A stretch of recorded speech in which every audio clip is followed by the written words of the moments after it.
If GOG Galaxy is throwing the 0XC007B error on your Windows PC, don't worry, because in this video I'm going to walk you through a few proven fixes that can solve it fast. This error is often caused by missing or broken system files, outdated Visual C++ packages, or DirectX issues, and the good news is that you can usually fix it without reinstalling your whole computer. So if you want to get GOG Galaxy working again, stick with me through each step. And before we begin, if this tutorial helps, make sure to hit that like button and subscribe for more quick PC fixes and gaming tutorials. Alright, let's get into it. The first thing we're going to do is reinstall the Microsoft Visual C++ Redistributables. This is one of the most common fixes for the 0XC007B error, because many games and launchers rely on these runtime files to start properly. To begin, press the Windows key on your keyboard, type Control Panel, and open it. Once Control Panel is open, go to Programs, then select Uninstall a program. Here, scroll through the list and look for Microsoft Visual C++ Redistributable entries. You may see multiple versions installed, including a 2015 to 2022, and possibly older versions like 12 or 20. What you want to do is right-click each Visual C++ Redistributable entry and choose Uninstall.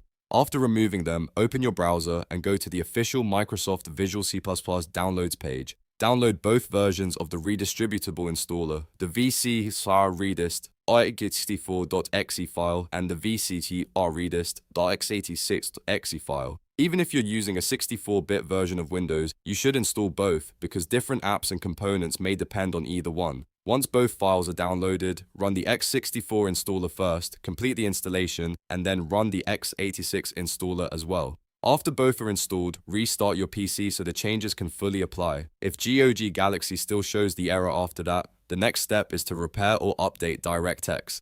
DirectX is another important Windows component used by many games and launchers, and if it's damaged or incomplete, it can trigger errors like 0XC007B. To fix this, go to the Microsoft DirectX End-User Runtime Web Installer page. Download the installer and run it. When prompted, accept the terms and continue.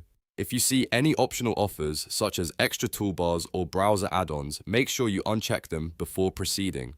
Then let the installer finish updating the direct components. Once it's done, restart your computer again if needed. Now, let's try another simple but very important fix, running GOG Galaxy as an administrator. Sometimes the launcher doesn't have enough permission to access the files it needs, and that can cause startup issues. To do this, right-click your GOG Galaxy shortcut on the desktop, and then click Run as Administrator. If GOG Galaxy opens normally this way, that tells you the issue may be permission-related. If you want, you can also set it to always run as administrator by opening Properties, going to Compatibility, and enabling that option. At this point, one of these fixes should solve the 0XC007B error for most users. Start with Visual C++, then move to DirectX, and finally test Administrator mode. These are the most effective steps for getting GOG Galaxy launching properly again. If the error is still there after trying everything, the next thing to check would be your Windows updates, corrupted game files, or even a deeper system repair, but in most cases, the steps in this video are enough to fix it. If this tutorial helped you get past the GOG Galaxy 0XC007B error, please give the video a like and subscribe to the channel for more easy-to-follow software and gaming fixes. Thanks for watching, and I'll see you in the next one.